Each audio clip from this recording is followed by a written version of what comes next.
땅이 얼마나 비싼지 아냐고. 나 잘 모르겠어.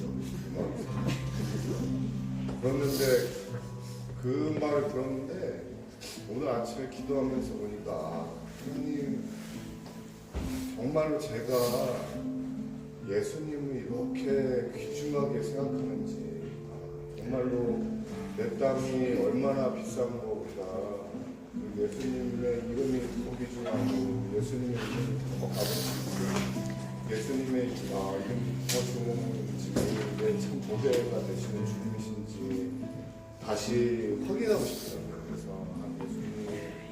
나는 예수님이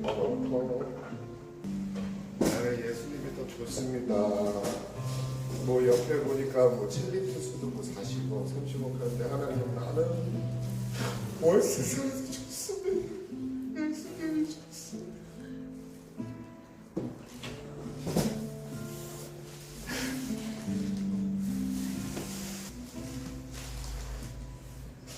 정말로 제가 예수님이 그렇게 값어치 있는 존재인지 다시 한번 생각해보고, 하나님 예수님의 이름이 정말로 값어치가 있어. 나의 생명을 드리고 나의 모든 것을 드리고 절대로 바꿀 수 없습니다. 우리 다시 한번 찬양하면서 예수님의 이름으로 기도하고, 이 세상 것은 다 떠나갑니다. 이 근처에 보니까 다 몇십억이래요. 아파트가. 그렇지만 소용이 없어요. 이 세상 끝나면 다 두고 가는 거예요. 오직 예수님만이 값어치가 있습니다. 오직 예수님만이 나의 복이시며 예수님만이 나의 모든 것이라고, 그런 마음을 가지고 우리 다시 한번 찬양하겠습니다.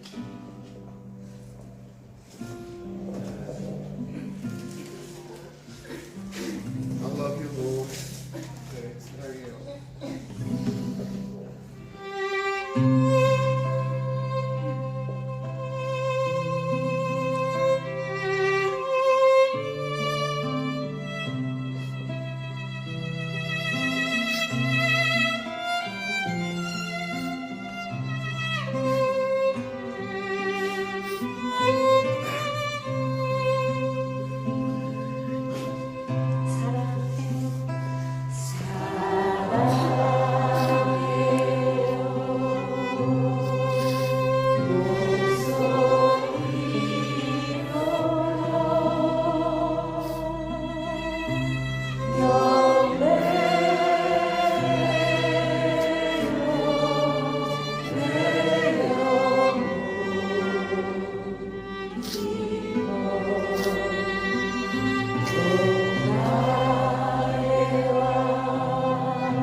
저는 뭐 집값이 뭐고 땅값이 뭐고 모르고 있었어요. 그냥 왔다 갔다 하니까. 근데 옆에서 가끔가다 땅값이 비싸다. 이건 진짜 와, 그거 더 비싼 건 뭐지? 그 예스미스. 항상 리마인드.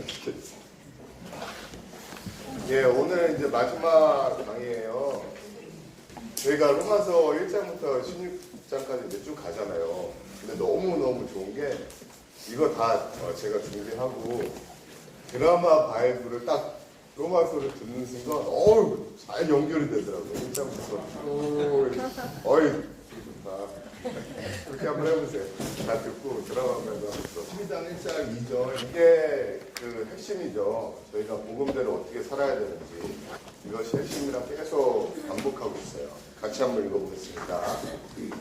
그러므로 형제들이여 내가 하나님의 자비하심으로 여러분에게 구합니다. 여러분의 몸을 하나님께서 기뻐하시는 거룩한 산증으로 드리십시오. 이것이 여러분이 드릴 영적 예배입니다. 여러분 이 세대를 본받지 말고 오직 마음을 새롭게 함으로 변화를 받아 하나님이 선하시고 기뻐하시고 온전하신 뜻이 무엇인지 분별하도록 하십시오. 그래서 저희가 저번 시간에 하나님의 자비하심을 예수 그리스도의 십자가 복음을 묵상을 하면 저희가 어떻게 영적 침체를 극복하고 낙심하고 교만을 극복할 수 있는지 나와 내 자신과의 관계를 12장에 봤었고요. 두 번째는 나와 내 이웃과의 관계. 저희가 예수 그리스도의 십자가 하나님의 자비하심을 묵상할 때 어떻게 원수들을 용서하고 사랑하는지, 어떻게 친구들에게 가식 없이 대하는지 봤고요.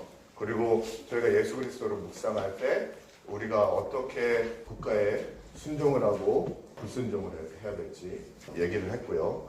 오늘 저희가 얘기할 거는 저희가 예수 그리스도를 하나님의 자비하심을 묵상할 때 나와 교회 지체 간의 관계를 얘기하고 있어요. 교회가 하나가 되어야 되고 화합해야 되고. 왜냐하면 지금 바울이 로마 교회에 쓴 이유가 유대 그리스도인이랑 헬라 그리스도인이랑 좀 잘 안 맞아서 쓴 거잖아요. 그래서 이 모든 것이 교회의 화합을 위해서 있는 거다.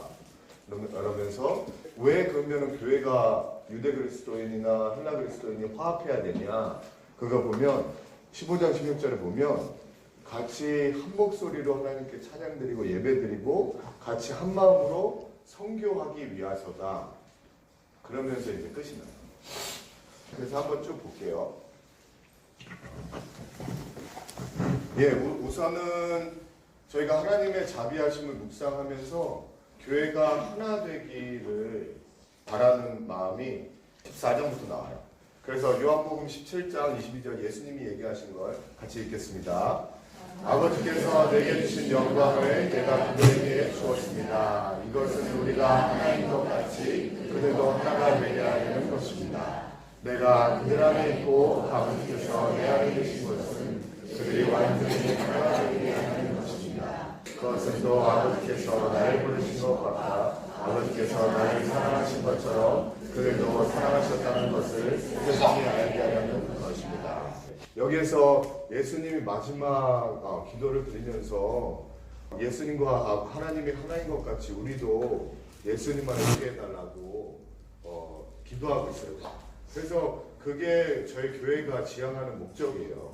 그래서 14장에 보면 이제 1절부터 보시겠지만 영어로는 die for us라는 단어가 있는데 이게 비본질적 요소라는 말이에요.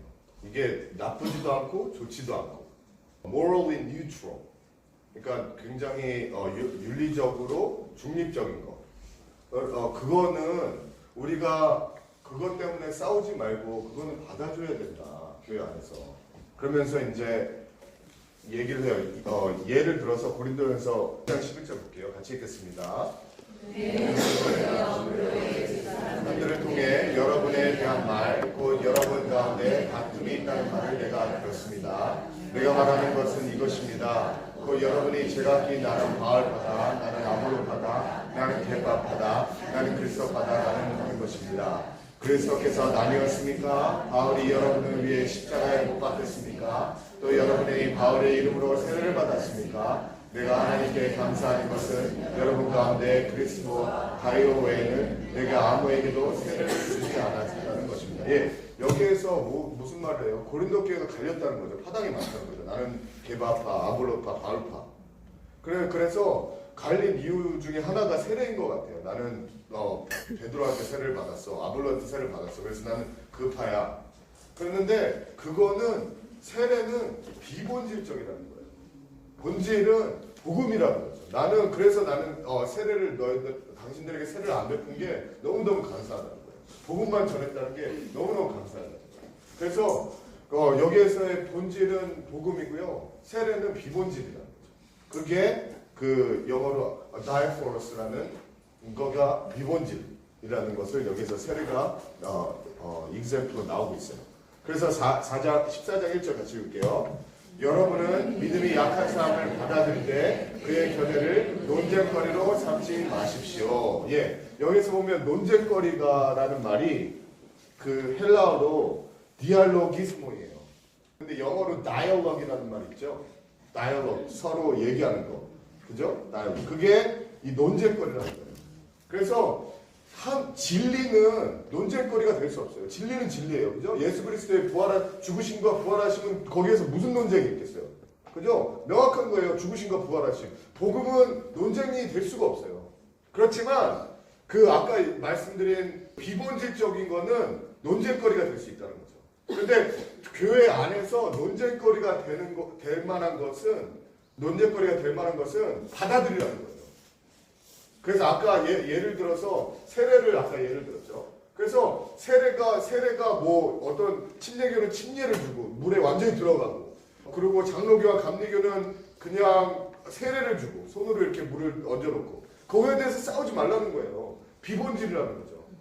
그리고 장로교나 감리교는 유아 세례를 주고, 침례교는 예수님을 영접해야 어른이 돼야 세례를 받고.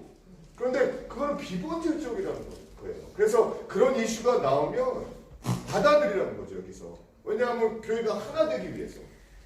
예. 2절 같이 읽겠습니다. 어떤 사람은 모든 음식을 먹으랄 만한 믿음이 있으나 믿음이 연약한 사람은 채소만 먹습니다. 예, 이 먹는 음식이 비본질이라는 거죠. 유대인들은 예전부터 쭉 커왔기 때문에 정결한 음식, 비정결한 음식이 있어서 그거를 유대인 크리스천조차 그거를 가려서 먹었어요. 그렇지만 헬라 그리스도인은 그런 게 없어서 다 먹었어요. 그래서 그것 때문에 싸우지 말라는 거죠. 그런 거는 비본질적인 거기 때문에 용납하라는 거예요. 그리고 기념일에 대해서 5절 나옵니다. 같이 읽을게요. 어떤 사람은 이날을 저날보다 중요하게 생각하고 어떤 사람은 모든 날이 똑같다고 생각합니다. 각자 자기 마음의 확신을 가지고 가십시오. 제가 독일에서 미국 교회에서 전도사 생활을 했었는데요. 독일의 이 주둔한 미군 교회의 채플린하고 같이 섬겼었어요. 항상 수요 예배 드리고 주일 예배 드리면 어떤 할아버지가 찾아와요. 그러면서 주일이다. 수요일이 아니라 주일날. 그러면서 말하는 게 왜 주일날 예배를 드리는 거야? 주일이 안식일이 아니고 안식일은 금요일 아니냐는 거예요. 안식일은 유대인들도 금요일날 지켰는데 왜 당신이 안식일들을 범하고 주일날 예배를 드려? 매주마다 와서 그래요. 그래서 어디서 왔냐니까 제7일 안식일.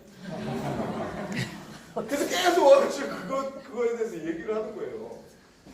그런데 잘 보세요. 예, 맞아요. 유대인들한테는 금요일이 안식일이에요. 그죠? 근데 저희들은 주일날 예배드린 이유가 있어요. 사도행전 20장 같이 읽을게요. 안식 후 첫날에 우리는 빵을 떼기 위해 모였습니다. 바울이 사람들에게 말씀을 전했는데 그는 다음날 떠날 예정이었기 때문에 강론은 한밤중까지 계속했습니다. 예. 그 기독교인들이 유대교에서 출발을 했지만 그 안식일이 언제요? 금요일 밤부터 시작해서 토요일 밤으로 끝나잖아요. 근데 안식 후, 그러니까 토요일 밤 끝난 다음에 그 다음에 기독교인들이 모이기 시작했어요. 그때 예배드리기 시작했다고요. 왜 그래요? 그때가 예수님의 부활이었기 때문에. 예수님의 부활이 주일날 하신 거예요. 그래서 우리 기독교인들은 주일날 모이는 겁니다. 그래서 주일날 모이든지 금요일날 모이든지 그게 비본질적이라는 거예요. 언제 모이든지. 여기 보세요. 다시 볼게요. 5절. 어떤 사람은 이날을 전날보다 중요하게 생각하고 어떤 사람은 모든 날이 똑같다고 생각합니다. 각자 자기 마음에 확신을 가지십시오. 예. 금요일날 예배 드리고 싶으세요? 드리세요. 주일날 예배 드리고 싶고 드리세요. 중요한 거는 안식을 하고 하나님께 경배하는 게 그게 본질이라는 거예요. 이 하나님을 기억하고 예배 드리라는 게 본질이라는 거예요. 근데 막 제칠의 안식들은 금요일에 드려야 된다. 우리는 아니다. 그게 비본질이라는 거예요. 예. 예, 그래서 비본질은 그렇게 타협이 되지만 본질은 타협이 안 돼요. 그죠? 본질은 뭘까요? 저희 갈라디아에서 배웠죠. 1장 1절부터 같이 읽겠습니다. 그러나 우리는 하늘에서 온 천사는 우리가 여러분에게 전한 복음 위의 것을 전한다면 그는 저주를 받아 마땅합니다. 우리가 전에도 말한 것처럼 내가 지금 다시 말합니다. 만약 누구든지 여러분이 받은 복음 위의 것을 전한다면 그는 저주를 마땅합니다. 예, 복음 이외의 것을 말하는 사람은 누구나 천사까지라도 복음 이외의 것을 말하면 저주를 받아 마땅합니다. 이 갈라디아의 문제가 뭐였어요? 예수님 믿으라는 거예요. 예, 예수님 믿어라. 그렇지만 할례를 받아야 됩니다. 예수님을 믿어라. 그 다음에 행위가 따라야 구원을 받는다는 거예요. 근데 진짜 복음은 뭐예요? 오직 믿음이거든요. 솔라 피데. 오직 은혜예요. 예수님이 우리에게 은혜를 주신 우리는 할 수가 없는 행위로 말미암지 않고 솔라 그라치아. 오직 예수 그리스도예요. 솔루스 크리스토스. 그랬는데 갈라디아에서는 그게 그래 예수 믿음 맞아. 믿음이 있어야 돼. 그렇지만 행위도 따라야 돼. 은혜야. 그렇지만 행위도 따라야 돼. 예수 그리스도 믿어야 돼. 예수야. 그렇지만 행위도 따라야 돼. 그러니까 저주를 받아 마땅하다. 이런 거는 타협을 할 수 없죠. 왜냐하면 본질의 이슈니까요. 다이어프로스가 아니에요. 그리고 또 본질인 게 또 있어요. 마태복음 7장 15절 같이 읽을게요. 거짓 예언자들을 조심하라. 그들은 양의 탈을 쓰고 다가오지만 속은 사나운 늑대들이에요. 이 거짓 예언자들이 복음에 대해서 다른 소리를 하니까 조심하라는 거예요. 이게 본질이거든요. 그래서 조심하라는 거예요. 그 요한일서 다른 것도 본질이 있어요. 4장 1절 같이 읽을게요. 사랑하는 여러분, 영이라고 다 믿지 말고 그 영들이 함로부터 나온 것인지 시험해 보십시오. 제가 저번 시간에 얘기했던 게 이게 본질이기 때문에 굉장히 중요하기 때문에 그래요. 저희가요 하나님을 안 믿기 전에는요 영의 세계가 닫혀 있어요. 그래서 영적으로 느끼지 못해요. 근데 하나님을 믿기 시작하면서 영적인 문이 열리면서 좋은 성령도 역사를 하지만 악령이 역사를 한다니까요. 근데 악령이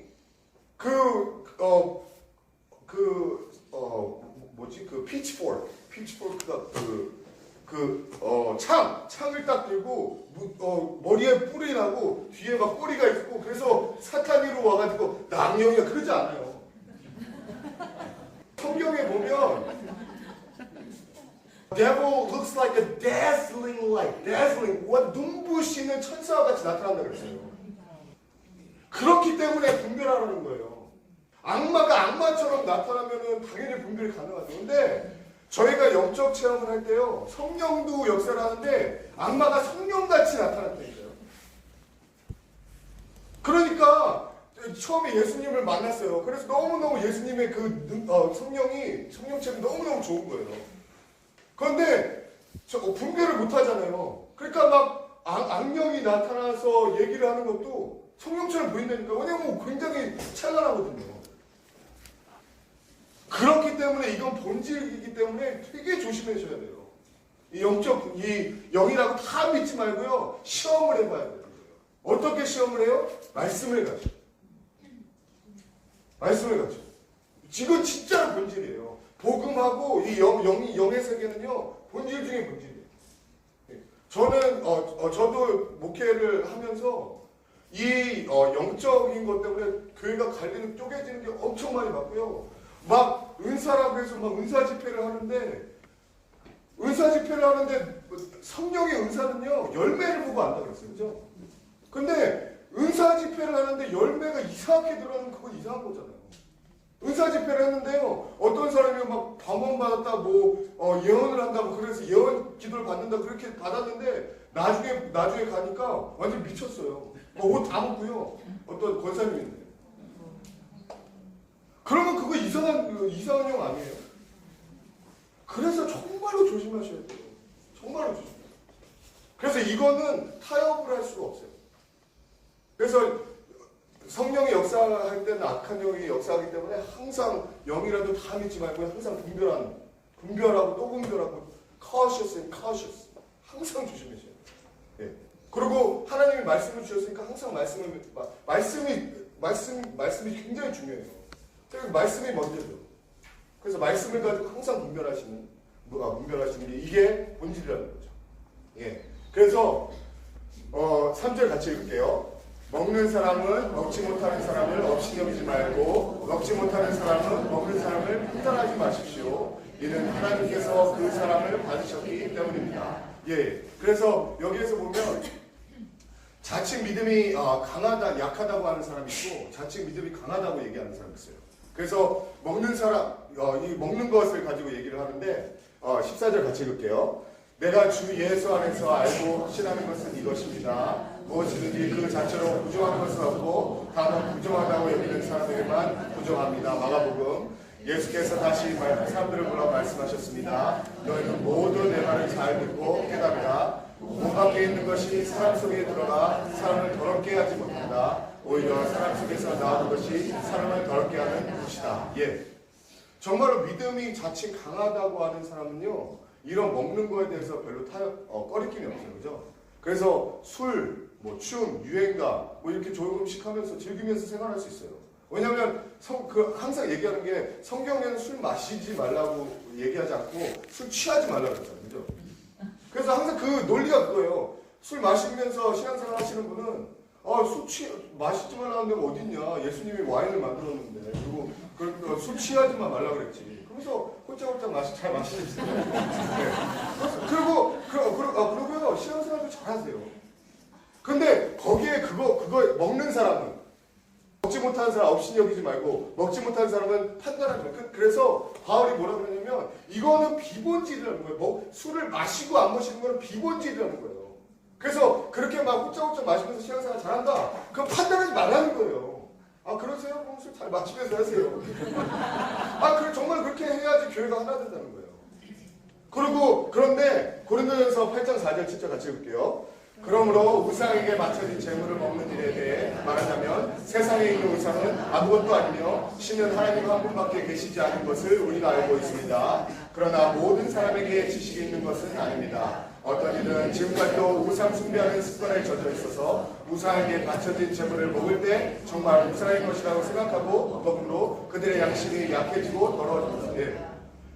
어떤 사람은 우상에 바친 재물을 거리낌 없이 먹었어요.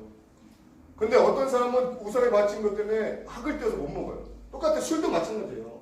어떤 사람들은 술 마시는 건 별로 거리낌 없어요. 그죠? 지금 얘기하면. 근데 어떤 사람은요, 술을 마시면 진짜로 범죄하는 것 같아요. 왜냐하면 자기 부모님이 알코올이에요. 그래서 그 술 때문에 저희 가정이 풍지박산이 났기 때문에 나는 절대 술 안 마신다. 입에 한 모금도 되지도 않는다. 그러면 그렇게 신앙생활 하라는 거예요. 그게 이 말인 거죠. 3절. 먹는 사람은 먹지 못하는 사람 없이 여기지 말고. 그러면서 술 마시면서 신앙생활을 왜 술도 안 마시고 그렇게 고리타분하게 신앙생활을 해. 그게 아니라요. 그 사람을 용납을 하고 비본질적인 거니까. 그래. 본질은 뭐야? 예수 그리스도를 잘 믿는 거야. 그게 본질이야. 그래서 술을 조금 마시면서 신앙생활에 오케이. 예수님을 잘 믿으세요. 술 못 마시면서 신앙생활에 오케이. 예수님을 잘 믿으세요. 그게 본질이라는 거죠. 그래서 자칭 믿음이 약하다고 하는 자들에 대한 권면을 9절부터 13절 이렇게 얘기합니다. 같이 읽을게요. 이를 위해 그리스도께서 죽었다가 다시 살아나셨으니 이는 죽은 사람과 산 사람이 주가 되시기 위함이었습니다. 그런데 그대는 왜 그대의 형제들을 판단합니까? 왜 그대의 형제를 업신여깁니까? 우리가 모두 하나님의 심판대 앞에 설 텐데 말입니다. 기록되기를 주께서 말씀하시기를 내가 살아있으니 모든 무릎이 내 앞에 꿇을 것이요 모든 혀가 하나님께 찬양할 것이다 라고 했습니다. 이와 같이 우리가 각각 자기의 일을 하나님께 사실대로 말씀드릴 것입니다. 그러므로 우리가 이제부터는 서로 남을 판단하지 맙시다. 제가 어떤 분한테 들었는데 택시를 모시면 저녁에 손님을 태우시잖아요. 근데 택시 손님 중에 대형교회 장로님, 집사님들이 많으시대요. 근데 술을 많이 드시고 타신다고 그러시더라고요. 그랬는데 그거를 그런 사람들을 판단하지 말라는 거예요. 비본질적인 것을. 그 사람들이 신앙생활 못하는 거를 아파야 하고 가슴 아파해야지. 그 사람들이 술을 먹고 신앙생활하는 걸 판단하지 말라는 거예요. 왜냐하면 교회가 하나 되기 위해서. 예. 그래서 어떻게 왜 판단하지 마냐? 왜냐하면 예수께서 그들을 위해서 죽으시고 부활하셨어요. 우리도 똑같이 같은 죄인인데 예수님의 죽으시고 부활하시고 복음으로 변화된 사람이잖아요. 그죠? 그 다음에 두 번째, 예수님께서 그들의 주가 되셨어요. 그리고 그래서 판단하면 안 된다고 얘기를 하는 거예요. 그러면 자칫 믿음이 강하다고 하는 사람, 이렇게 잘 마시는 사람, 예를 들어서 죄송합니다. 13절 계속 읽을게요. 형제 앞에 거짓말이나 장애물을 두지 않기로 결심하십시오. 내가 주 예수 안에서 알고 확신하는 것은 이것입니다. 무엇이든지 그 자체로 부정한 것은 없고 다만 부정하다고 여기는 그 사람에게만 부정한 것입니다. 만일 음식 문제로 여러분의 형제가 근심하게 되면 그대는 더 이상 사랑을 따라 행하지 않는 것입니다. 그리스도께서 위에 주신 그 형제의 음식 문제로 나아게 하지 마십시오. 예. 그래서 정말로 그런 술이나 유행가나 세상적으로 해도 신앙생활을 잘하시는 분은 믿음의 약한 자들을 실족하지 말라는 거예요. 그래서 15장에는 어디까지 나오냐면 예수님도 그랬잖아요. 이 어린 소자라도 실족하게 하는 사람은 연자맷돌에 메어서 죽는 것이 낫다고 얘기했잖아요. 그래서 믿음이 강한 사람들은 만약에 내가 하나님 안에서 자유를 누릴 수 있어 그렇게 얘기하는 사람들은 그 믿음이 약한 사람을 보면서 절제하라는 거예요. 그래 술 취하지 말라 그랬지. 그래서 나도 술 마실 수 있어. 예, 마실 수 있어요. 그렇지만 그것 때문에 믿음이 약한 사람들이 시험받을 수 있으면 술 마시지 말아야죠. 그게 성경의 논리예요. 그러면서 예를 하나 들은 게 있어요. 어떤 목사님, 미국의 유명하신 목사님이 척 스윈도 목사님이 레스토랑에 갔대요. 레스토랑에 갔는데 그 이탈리안 레스토랑이라서 파스타하고 와인 글라스하고 이렇게 나오는 메뉴인가 봐요.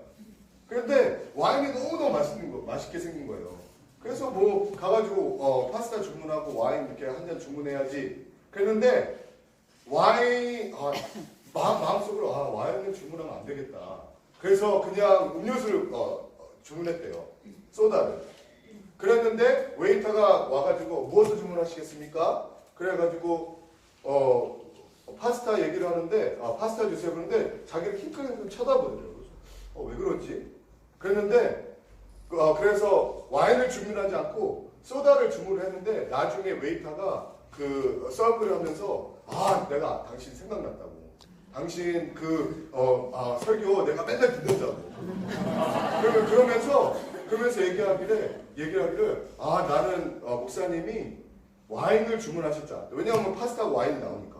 그런데 소다를 주문해 주셔서 너무너무 감사했대. 왜냐하면 자기 아빠가 알코올 중독자예요.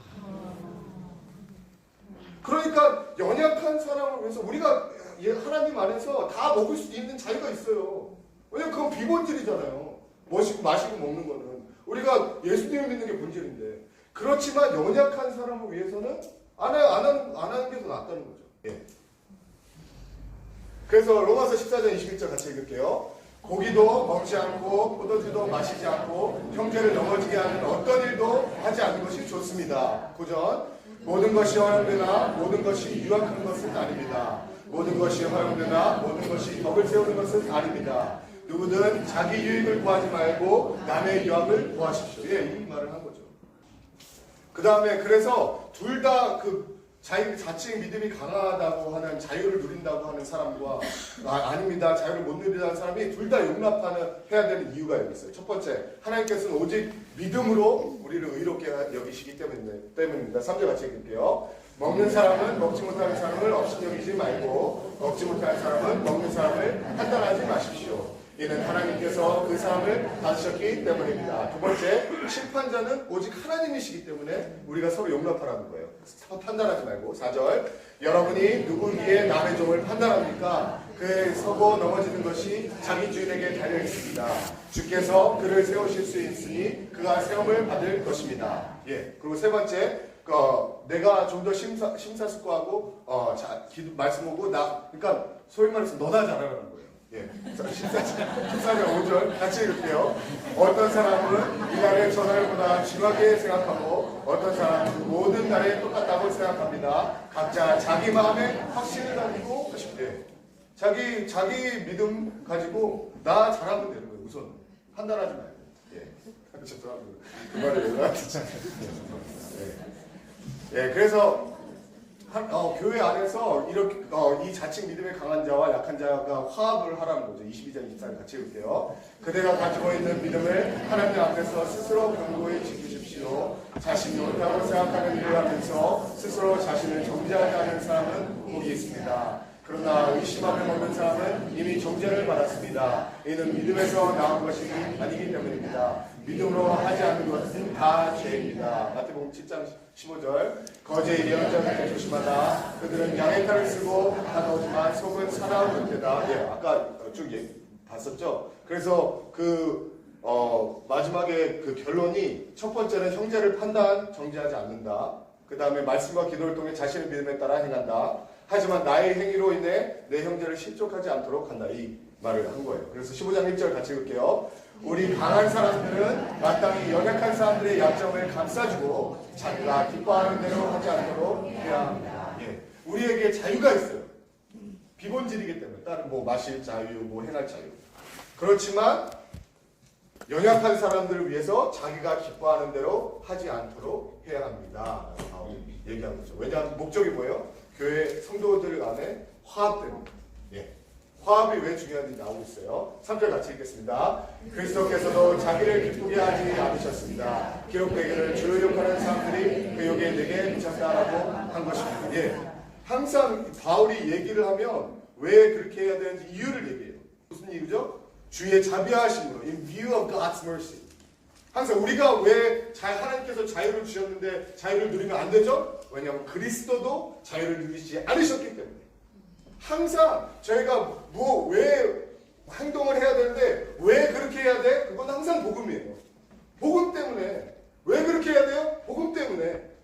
예수 그리스도의 죽으심과 부활하심 때문에. 그러면서 시편 69편을 말씀하고 있습니다. 같이 읽을게요. 내가 주를 위해 곤욕을 참아내리니 내 얼굴이 수치로 덮였습니다. 내가 내 형제들에게 멸망당하고 내 어머니의 아들들에게 소외당했습니다. 주의 집을 향한 열정이 나를 삼키고 주를 모욕하는 사람들이 욕설이 내게 쏟아집니다. 예, 이런 걸 당하지 않으셔도 되는 주님이세요. 하나님의 아들이시고 하나님이시잖아요. 근데 He voluntarily 다 곤욕을 받으셨고 수치를 받으셨고 외면을 당하셨어요. 우리를 위해서. 그러면서 우리도 같이 그렇게 하라는 거죠. 만약에 술 안 마시는 사람들이 그것 때문에 그것 때문에 시험 받으면 우리도 술 안 마실 수 있잖아요. 꼭 마셔야 돼요? 그렇지 않아도 된다는 거죠. 마가복음 10장 45절 같이 읽게요. 인자 역시 섬기를 받으러 온 것이 아니라 섬기러 왔고 많은 사람들 구원하기 위해 차를 모으고 자기의 생명을 내어주려고 온 것이다. 13절. 그러므로 음식이 내 형제를 넘어지게 한다면 나는 내 형제를 넘어지지 않게 하기 위해 영원히 고기를 먹지 않을 것입니다. 예, 이렇게 나왔어요. 그래서 한번 그거 좀 읽어볼게요. 교회 안에서 내가 생각하는 본질, 비본질은 어떠한 것인가요? 나는 교회의 화합을 위해 어떠한 비본질적인 것을 용납하나요? 내가 누리는 신앙의 자유 가운데 어떠한 것이 다른 지체를 실족하게 하나요? 나의 희생으로 다른 지체가 믿음으로 설 수 있다면 어떠한 희생을 할까요? 예, 공동체 안에서 화합과 평화를 위해 나는 무엇을 해야 할까요? 여기 이거 쭉 보시고 한번 나눠보세요. 두 가지를 하기 위해서 교회가 하나 돼서 우리가 하나님께 예배드립니다. 교회가 하나 돼서 선교하는 거예요. 그래서 15장 16장은 바로 그 얘기를 하고 있어요. 2절부터 4절까지 같이 읽을게요. 2절만 읽을게요. 우리 각 사람은 이웃을 기쁘게 해 선을 이루고 적을 사랑해야 합니다. 왜냐하면 이웃을 기쁘게 해서 선을 이루고 저희가 화합함으로써 그 화합이 분위기를 바깥까지 뻗어나가기 위해서. 그러니까 교회가 화합해서 그 화합을 이웃에게까지 미쳐서 이웃과도 선교를 통해서 복음을 통해서 하나 되기 위해서. 그래서 성경이 예를 딱 들었어요. 3절 4절 같이 읽을게요. 그리스도께서도 자기를 기쁘게 하지 않으셨습니다. 그렇게 그를 주로 욕하는 사람들이 기억에 되기 천사라고 한 것 같습니다. 무엇이든지 이전에 기록된 것은 우리에게 돈을 주기 위해 기록했습니다. 이는 우리로 하여금 성경이 주는 은혜와 그러함에 소망을 품게 하는 것입니다. 예, 아까 저번에 말씀드린 것처럼 이 성경에 대해서 얘기를 잠깐 해주는데, 성경은 제가 드렸듯이 성경의 중심에는 예수 그리스도인 거예요. 그래서 성경 첫부터 끝까지 모든 게 예수님을 가리키고 있죠. 그래서 여기에서 성경에 대해서 사도 바울이 얘기를 하면서 성경은 예수 그리스도에 대해서 썼다. 그러면서 첫 번째 성경의 중심은 예수 그리스도고, 성경은 우리에게 교훈을 주기 위해서 기록되고 모든 게, 그리고 성경은 우리에게 소망을 주기 위해서 기록됐다라고 성경의 펑션에 대해서 얘기를 해요. 사도 바울이 말한 게 예수님이 말한 거하고 너무 일치가 돼요. 누가복음 24장 27절 같이 읽을게요. 그리고 예수께서는 모세와 모든 예언자로부터 시작해 성경 전체에서 자기에 관해 언급된 것을 그들에게 자세히 설명해 주셨습니다. 예, 엠마오로 가는 제자에게 구약 성경에 대해서 얘기를 하면서 자기에 관한 얘기라고 써있다 그랬어요. 그래서 모세와 모든 예언자로부터, 히브리어로 구약 성경을 타낙이라고 해요. 타낙. 왜냐하면 토라, 느히든, 케투빈. 토라는 율법서를 말하는 거고요. 느히빔은 선지자. 느히빔이 선지자거든요. 선지자. 그 다음에 케투빔은 시가서를 얘기하는 거예요. 그래서 구약 성경을 얘기할 때 타낙이라고 해요. 토라, 느히빔, 케투빔. 근데 타낙이라고 얘기할 수도 있고, 그걸 더 줄여서 두 가지를 얘기해요. 모세와 토라와 예언서들, 느히빔. 그렇게 줄여서 말할 때도 있고, 또 어떻게 더 줄여서 토라라고 얘기할 때도 있고. 그래서 지금 예수께서는 모세와 모든 예언자로부터 그 구약 성경을 얘기하는 거예요. 성경 전체가 자기에 관해서 언급된 것을 그들에게 설명해 주셨다라고 얘기했어요. 이게 핵심인 거죠. 모든 성경이요, 예수님에 대해서 언급을 한 거예요. 예수님에 대해서 쓰여있는 거예요. 그래서 항상 예수님의 관점으로 성경을 보셔야 돼요. 그래서 또 다시 쭉 나갈게요. 5절 7절 같이 읽겠습니다. 이제 인내와 위로의 하나님께서 여러분에게 하여금 그리스도 예수를 본받아 서로 같은 뜻을 품게 하시고 한 마음과 한 입으로 하나님 곧 우리 주 예수 그리스도의 아버지께 영광을 돌릴 수 있게 해주시기를 빕니다. 그러므로 그리스도께서 하나님의 영광을 위해 우리를 받아주신 것처럼 여러분도 서로 받으십시오. 예. 우리가 서로 용납해야 되고, 비주원적인 거에서는 용납해야 하고 받아들여야 하는 이유가 그리스도께서 예수를 본받아 같은 마음과 뜻을 품어서 하나님께 한 마음과 한 입으로 찬양하기 위해서, 예배드리기 위해서. 왜냐하면 하나님께서 우리를 만드신 목적이 하나님의 이름을 찬양하기 위해서라고 이사야서 얘기했잖아요. 이 백성 나를 위해서 지었나니 나를 찬송하게 하려 합니다. 그렇기 때문에 우리 보고 한 입술이 돼서 찬양해야 된다. 서로 싸우지 마라 교회에서. 그렇게 얘기하는 거예요. 그렇게 그래서 화합의 목적은 예배예요. 예배. 저희가 용납해야 되는 이유가 예배. 그리고 예배고 그래서 다시 이제 그 사도 바울이 예전 거부터 얘기를 하는 거예요. 어떻게 하나님의 계획이 있었었는지 8절부터 13절까지 같이 읽을게요.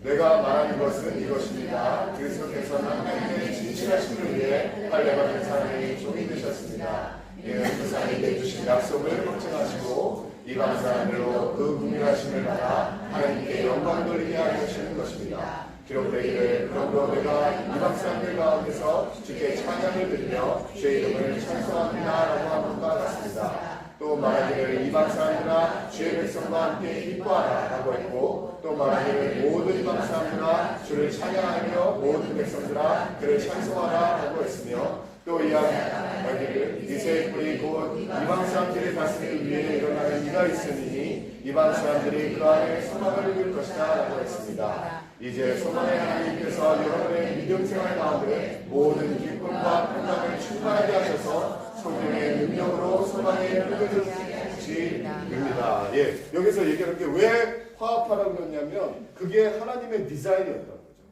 그래서 8절, 9절, 10절에 보시면 하나님께서 복음으로 하나님께서 이스라엘을 먼저 아브라함의 백성을 선택하셔서 할례 받는 사람의 종이 되게 하셨어요. 그러니까 하나님의 종이 되게 했어요. 그래서 그 이스라엘 백성을 통해서 많은 민족들이 와서 하나님을 찬양하기 위해서 10절에 또 말하길 이방 사람들 주의 백성과 함께 기뻐하라. 그래서 이스라엘이 먼저 기뻐하고 이스라엘을 통해서 이방 사람들이 기뻐하고. 그래서 예를 들어서 다윗을 통해서 시바 왕이 와가지고 다윗의 지혜를 통해서 하나님을 경배하잖아요. 그런 식으로 이집트에서 요셉을 통해서 바로가 하나님을 높이잖아요. 그런 식으로 이스라엘을 택하셔서 이스라엘을 통해서 이방 사람들과 이스라엘과 이방 사람들이 같이 하나님을 높이게 하기 위해서 그렇게 하나님께서 계획을 하시고 12절에 보면 또 이사야가 말하기를 이새의 풀이 곧 이방 사람들을 다스리기 위해 일어나는 이가 있으리니 이방 사람들이 그 안에서 소망을 둘 것이다. 이 무슨 말이에요? 그렇게 예수님의 이전에는 그렇게 이스라엘을 통해서 많은 사람이 같이 하나님을 찬양했지만 예수님이 태어남으로써 예수님을 통해서 이제 이방 유대인들과 이방 사람들이 다 하나님을 찬양한다는 거죠. 그래서 하나님은 유대인이나 이스라엘 사람들이랑 같이 화합해서 하나님을 찬양하기 원하시고 그게 하나님의 계획이셨고 하나님은 교회 안에서 모든 다툼이 없어지고 한마음이 돼서 하나님을 찬양하기 원하시는 거예요. 그걸 말씀하시는 거예요. 그래서 그 이유가 저희가 하나 돼서 하나님을 찬양하는 이유를 하나님께서 계획을 통해서 쭉 말씀해 주시면서 그것만이 아니라는 거예요. 하나님이 우리를 화합하시는 것은 첫 번째가 예배고요. 두 번째가 선교라는 거죠. 16절, 17절 같이 읽을게요. 이 은혜는 나로 이방 사람들을 위한 그리스도 예수의 일꾼이 되게 해서 하시려는 것입니다. 이로써 하나님의 복음을 전하는 제사장 직무를 수행하게 이방 사람들을 제물로 드리는 일이 성령 안에서 거룩하게 돼서 받으실 만한 것이 되게 하시려는 것입니다. 그러므로 내가 그리스도 예수 안에서 하나님 일에 대한 자랑할 것이 있습니다. 여기서 보시면 저희가 하나 돼서 뭐를 해야 되냐면 우선 한 마음으로 찬양 드리고 하나님께 예배 드리고 그 다음에 우리가 뭐 하냐면요 하나님의 복음을 전하는 제사장의 직무를 수행하라고 했어요. 근데 제사장은 이제 없어요. 예수님이 제사장이셨거든요. 예수님이 제물이 되셨어요. 그래서 레위기는 예수님을 핀포인해서 예수님이 다 fulfill 하신 거예요. 다 이루신 거예요. 그래서 목사님들은 제사장이 아닙니다. 레위 자손도 아니고요. 제사라는 제도가 예수님한테 있는 거니까요. 그러면은 왜 우리 보고 제사장이 되라고 하셨냐? 왜냐하면 복음을 위해서 우리가 제사장이 되라고. 그냥 우리가 제물을 바치려고 제사장이 아니라 보세요. 사도 바울이 제사장의 임무를 해서 복음을 전한다 그랬어요. 그죠? 아까 말씀하신 것처럼 예수님이 제사장이고 제사장이 레위기서를 저희가 보면 두 가지 제물을 드렸어요. 첫 번째는 속죄제예요. 그죠? 우리의 죄를 대신해서 속죄제 드렸고요. 그 다음에 그게 그 sin offering이죠. 그 다음에 제물이 thanksgiving offering, 화목제라고요. 우리의 죄를 위해서 제물을 드리거나 감사제를 드리거나 그 둘 중에 하나예요. 근데 예수님을 통해서 sin offering, 우리 속죄제는 벌써 드렸어요. 예수님이 제물이 됐고 예수님이 제사장이었고 그래서 이제는 속죄제를 드릴 필요가 없어요. 그죠? 근데 한 가지 드릴 게 남아있어요. Thanksgiving offering이라는 거예요. 감사제를 드려야 돼요. 그거를 말하는 거예요. 우리가 제사장의 직무를 가지고 수행하라는 게 우리가 너무너무 하나님께 감사해서 하나님께 예배드리고 우리가 너무너무 하나님께 감사해서 제물을 드리는 식으로 하나님께 선교하고 그거를 하라는 거죠. 히브리서 13장 15절 같이 읽을게요. 그러므로 우리가 그분을 통해 항상 하나님께 찬양의 제사를 드립시다. 이것은 그분의 이름을 고백하는 입술의 열매에 다른 제사는 예수님이 다 드리셨어요. 속죄제는. 우리가 드릴 제물이 있어요. 그게 뭐예요? 찬양의 제사. 찬양의 제물. 그래서 예배를 드리는 걸 원하시고. 그 다음에 바울이 뭐라고 얘기해요? 아직까지 제사 직무를 가지고 있대요. 우리가 만인 제사장이라고 그러잖아요. 너희 택한 족속이고 제사장이라고 그랬잖아요. 그 무슨 제사장이에요? 감사의 제사. 그 다음에 사람들을 복음을 전해서 이방 사람들을 하나님께 이끌어올 제사. 두 가지만 남았어요. 저희들한테. 예배의 제사와 선교의 제사. 그래서 우리가 모든 사람들이 만인 제사장인 거죠. 베드로전서 2장 9절. 그래서 두 가지를 드리라는 거죠. 예배의 제사, 선교의 제사. 제사장으로서. 사도 바울이 이제 15장을 쭉 보면서 우리가 화합해서 해야 될 거는 예배와 선교라는 거죠. 예, 그래서 동기는 17절에 보면 그러므로 내가 그리스도 예수 안에서 하나님의 일에 대하 자랑할 것이 있습니다 라고 했어요. 영어 성경에 보면 Therefore I glory in Christ Jesus in my service to God. 그게 무슨 말이냐면 자랑할 것이 있다고 그랬는데 영어 성경에 보면 I glory in my service to God. 내가 하나님의 일을 하는 게 영광스럽다는 거예요. 저희가 선교를 할 때 선교가 그냥 책임감으로만 하는 것이 안 돼요. 하나님이 지상명령을 내주셔서 우리는 해야 돼. 그래서 선교하는 게 아니라 정말로 패션을 가지고 열정을 가지고 바울이 열정을 가지고 선교하잖아요. 바울이 I glory in my service to God. 나는 하나님의 선교를 하는 게 너무너무 영광스러워. 제가 온누리 교회 와서 느낀 게 그거였어요. 하영조 목사님이 책임감으로 선교하시지 않으셨어요. 열정으로 하셨죠. 사도 바울이 똑같았어요. 열정으로 하셨다는 거죠. 책임감이 아닙니다. 열정이 있어야 돼요. 선교할 때. 그리고 선교의 목표를 사도 바울이 제시해주고 있어요. 18절 같이 읽을게요. 하지만 그리스도께서 이방 사람들을 순종하게 하시려고 나를 통해 이루신 일 외에는 감히 아무것도 말하지 않겠습니다. 그것은 말과 행동으로. 여기서 선교를 하는 목적은요, 그냥 복음을 접해서 그 사람들이 복음을 듣는 것 끝나는 것이 아니에요. 목적은 이방 사람들이 순종의 자리까지 가는 거예요. 복음을 받아들여서 순종의 자리가 어디죠? The Great Commission. 지상명령 제자가 될 때까지. 우리가 복음을 전해서 그 사람이 다른 사람한테 복음을 전해서 제자의 삶을 감당할 때까지가 그게 선교라는 거예요. 그래서 마가복음 16장 15절 같이 읽겠습니다. 예수께서 제자들에게 말씀하셨습니다. 너희는 온 세상에 나가서 모든 사람에게 복음을 전파. 그래서 전파해서 그 사람이 제자로 쓸 때까지. 그 다음에 선구의 도구에 대해서 사도 바울이 말합니다. 18절 19절 같이 읽을게요. 하지만 그리스도께서 이방 사람들을 순종하게 하시려고 나를 통해 이루신 일 외에는 감히 아무것도 말하지 않겠습니다. 그것은 말과 행동으로 표적과 기사의 능력으로 하나님의 능력이 이루어졌습니다. 선교의 도구는 여기에 보시듯 말과 행동으로 하는 거예요. 복음을 전할 때 그냥 말로만 예수 그리스도 복음을 전하는 게 아니에요. 행동까지 나와야 돼요. 그래서 행동이 뭐죠? 표적과 기사와 능력. 성령의 능력으로 이루어졌습니다. 근데 여기에서 굉장히 중요한 게요. 우리가 행동을 해야 돼. 복음을 전할 때는 행동이 따라야 돼서 막 기적이 일어나고 이사가 일어나야 됩니다. 라고 오랜만에 배웠는데 그것만이 아니에요. 어떤 게 있냐면 보세요. 데살로니가전서 1.5절 같이 읽을게요. 이는 우리의 복음이 여러분에게 단순히 말로만 전해진 것이 아니라 능력과 성령과 큰 확신 가운데 전해졌기 때문입니다. 우리가 여러분 가운데서 여러분을 위해 어떤 사람이 되는지 여러분이 잘 알고 있습니다. 여기서 말로만 전해지지 않았다고 했어요. 복음을 접할 때. 행동이 따랐는데 행동이 뭐예요? 능력과 성령의 큰 확신. 근데 우리가 능력과 성령의 큰 확신이라고 생각하면 항상 기적과 이사를 생각을 해요. 근데 사도 바울은 그것만이 아니라는 거예요. 보시면 그 다음 절을 보세요. 2장 6절 같이 읽을게요. 우리는 여러분들에게 다른 사람에게든 사람에게는 영광을 구하지 않았습니다. 우리는 그리스도의 사도로서 권위를 세울 수도 있었습니다. 그러나 우리는 여러분 가운데서 유수한 사람들이 돼 유모와 자기 아들들을 돌보는 것 같았습니다. 여러분을 이토록 사랑해 하나님의 복음은 물론 우리의 생명까지도 여러분에게 주기를 기뻐했습니다. 이는 여러분이 우리에게 우리 사람이 되기 때문입니다. 우리가 믿게 된 여러분 가운데서 얼마나 거룩하고 의롭고 흠이 없이 했는지 여러분이 증인이며 하나님으로 돌아가시기에 여기에서 말하는 것 능력과 성령의 은사가 이렇게 표출됐다는 거예요. 기적과 이사로만 표출된 게 아니라 우리는 여러분 가운데서 유순한 사람들이 돼 유모가 자기 아들을 돌보는 것 같이 했습니다. 말씀을 전하고요. 기적만 행한 것이 아니라 말씀을 전하고요. 사랑으로 품었다는 거예요. 사도 바울이 얘기하는 행동이 기적과 이사만 있는 게 아니라 사랑으로 섬겼다는 거예요. 그래서 오순절 계통의 교단들은 말씀을 전하면 기적과 이사가 일어납니다. 거기에 많이 꽂혀서 그 얘기를 하시는데 그게 다가 아니라는 거죠.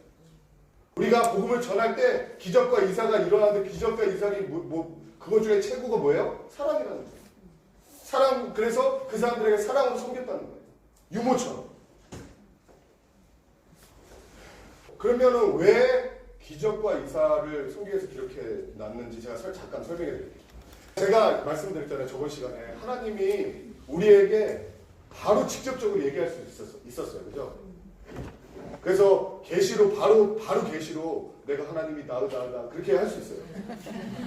근데 그렇게 안 하셨어요.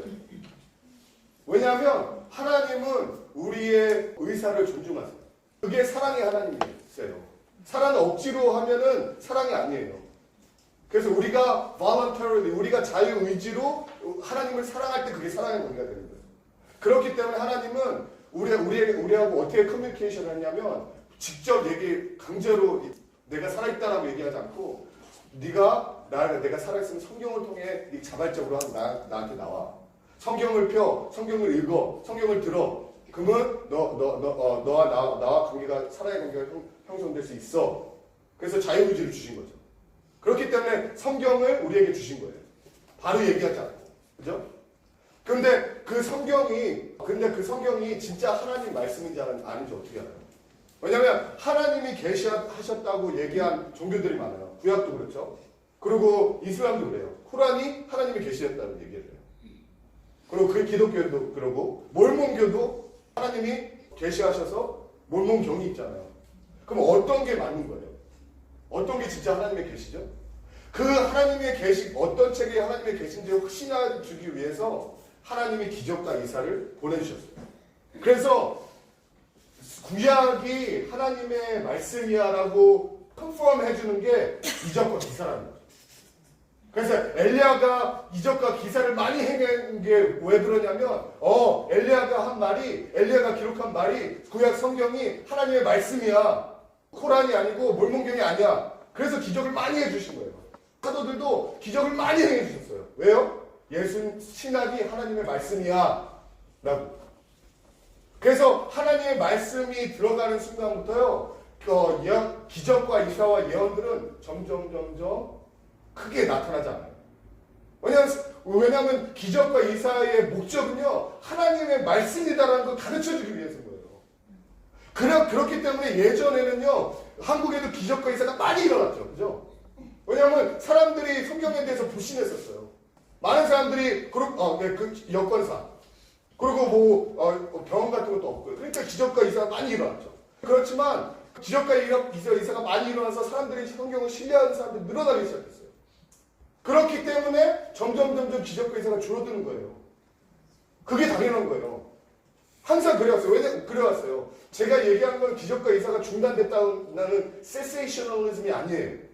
기적과 이사가 아직까지 나타나요. 그렇지만 기적과 이적의 주 목적은요 성경 말씀이 진짜 하나님의 말씀이라는 것을 가르쳐주기 위한 거예요. 이거를 오해를 하시면요 계속 기적과 이사를 바라보게 돼요. 성경 말고. 왜냐하면 성경은 보링하잖아요. 따분하잖아요. 근데 기적과 이사는 뭐 대단해요. 그러니까 우리가 기적과 이사를 따라가게 되죠. 근데 아니야. 기적과 이사가 내가 아니라 성경을 내 말로 하기 위해서 내가 기적과 이사를 실행한 거야. 그거거든요. 그래서 말씀으로 항상 돌아오셔야 돼요. 말씀으로. 항상 예전에는 비상식적으로 기적과 이사를 많이 일어나요. 그렇지만 그 비상식적인 것이 상식으로 돌아오셔야 돼요. 말씀. 이게 굉장히 중요해요. 사도 바울이 얘기하는 말씀과 행동이 따라야 되는데 복음과 기적과 이사만 일어나는 것이 아니라 복음과 사랑으로의 실천도 포함이 된다는 거죠.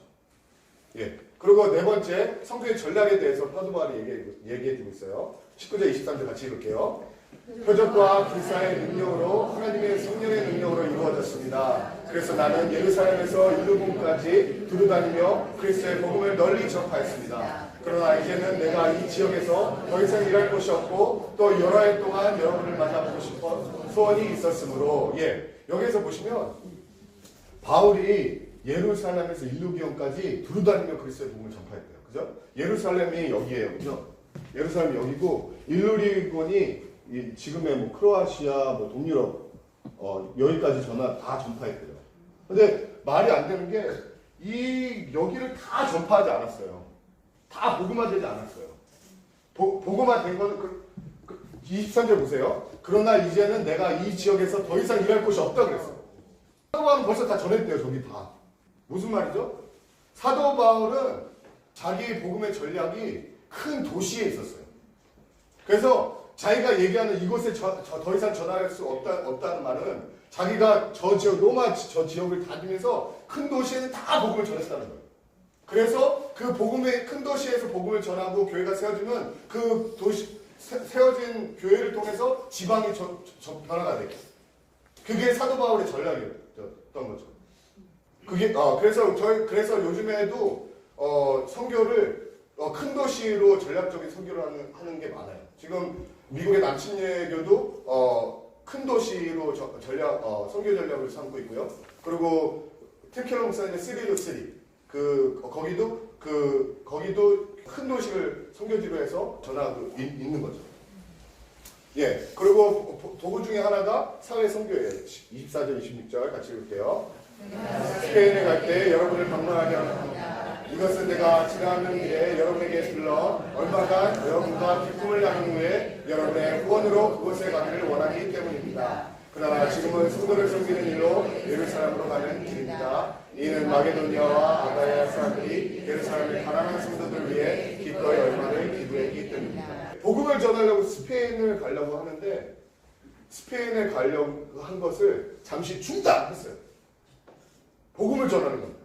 왜 중단했냐면 예루살렘의 가난한 성도를 도우려고. 그래서 사도 바울이 복음이 굉장히 중요하고 복음을 전해야 되지만 선교의 도구로 전략적으로 도구로 하나 한 게 가난한 사람을 도우는 거였어요. 그래서 미국 1차 대붕에 조지 웨필, 존 웨슬리, 조나탄 에드워즈가 그분들을 통해서 미국과 영국이 붕이 일어났잖아요. 1700년대. 근데 이때 했던 게요. 조지 웨필드가 처음으로 매스 이벤저리즘 많은 사람들한테 설교한 사람이에요. 수천 명한테 마이크도 없이. 그런데 존 웨슬리도 마찬가지고요. 근데 그 사람들이 그렇게 복음을 전하면서 항상 한 게 뭐냐면 고아원을 세웠어요. 그래서 성경은 복음을 전해야 되고 가난한 사람을 도와주는 거 그게 가치가 있다는 거죠. 네. 그리고 마지막으로 이 중복이 더 굉장히 중요한 도구입니다. 30절 30절 같이 읽을게요. 형제들이여 내가 우리 주 예수 그리스도를 힘입고 성령의 사랑을 힘입어 여러분에게 부탁합니다. 나를 위해 여러분도 나와 함께 하나님께 열심히 기도해 주십시오. 내가 유대인이 순종치 않는 사람들에게서 구원을 받으며 또 예루살렘에 대한 내 봉사가 성도들에게 받을 만한 것이 되며 내가 하나님의 뜻에 따라 기쁨으로 여러분에게 가서 함께 휴식을 취할 수 있도록 기도해 주십시오. 그래서 선교의 도구는 우리가 말과 행동으로 복음을 전해야 되고요. 사랑과 그 다음에 기도로 서포트를 해야 됩니다. 그게 사도 바울이 원하는 선교의 도구였어요. 그리고 마지막으로 이제 동역자와 함께 같이 선교를 하는 거죠. 1절 같이 읽을게요. 나는 겐드리아 교회의 일꾼이요 우리의 자매인 베베를 여러분에게 추천합니다. 그래서 16장에 보시면 26명이나 되는 사람들한테 그 사람들한테 say hello, greetings 뭐 그렇게 얘기하라고 하는 거예요. 근데 26명 가운데 8명이 여자 성도님이었죠. 그리고 남자 여자가 고루 있었고 사회적 지위도 높은 사람이 있었고 낮은 사람들이 있었고 그리고 인종도 유대인들이 있었고 이방인들 다양한 사람들과 사도 바울은 같이 일을 했어요. 근데 여기에서 중요한 게 한 가지만 얘기하고 마칠게요. 베베를 처음으로 열거를 하는데 베베 교회 일꾼이라고 했어요. 그죠? 근데 베베라는 이름이 영어로는 피비죠. 피비인데 헬라어로는 포이베예요. 근데 이 포이베가 그리스 신화에 나오는 신 이름이에요. 그 아르테미스의 손녀. 많은 사람들이 예수님을 믿으면 다른 것을 다 그러니까 예를 들어서 예수님을 믿는데 왜 아직까지 피비라고 헬라의 신 이름을 쓰지? 이상해. 안 좋은 것 같아. 그렇게 얘기하는데 피비를 계속 이름을 썼어요. 이방신 이름, 자기 이름을. 왜 제가 이 얘기를 하냐면 많은 사람들이 부활절, 영어로 이스터죠. 뭐 이스터 그거 안 좋은 거야. 왜냐면 이스터 게르만 신 중에 신이 오스터, 이스터였는데 그거에 따라 한 거야 라고 얘기하면서 이스터라는 이름이 나쁘대요. 그리고 성탄절, 성탄절 나빠. 왜냐면 예수님이 12월 25일에 태어나신 게 아니야. 12월 25일은 그 게르만 그 신앙에서 자기 신들한테 우상 숭배하는 날이었어. 그렇게 얘기를 해요. 그리고 크리스마스 트리, 그거 안 좋은 거야. 크리스마스 트리가 게르만에서는 그 fertility, 다산의 상징이야. 그래서 크리스마스 트리 하면 안 돼. 그렇게 얘기하고요. 어떤 사람들은 먼데이 그거 안 좋은 거야. 왜냐하면 게르만 신의 그 달의 신을 숭배하는 거고, 목요일 Thursday, 도너스타 그거는 그 thunder, 그 번개의 신을 숭배하는 거야. 그래서 그런 걸 다 부인해요. 우리가 그리스도를 믿으니까 그런 거 다 하면 안 되잖아. 그렇게 얘기해요. 그죠? 근데 그런 거는요, 비본질적이라는 거예요. 왜냐하면 피비도요, 그렇게 얘기하면 자기 이름을 다 개종을 했어야죠. 그리스도, 예수님은 교회 일꾼이고 예수님 믿는 사람인데 이방의 이름이에요. 자기 이름이 나는 선왕당이야. 예수님은 나는 선왕당이야. 그런 거랑 똑같죠.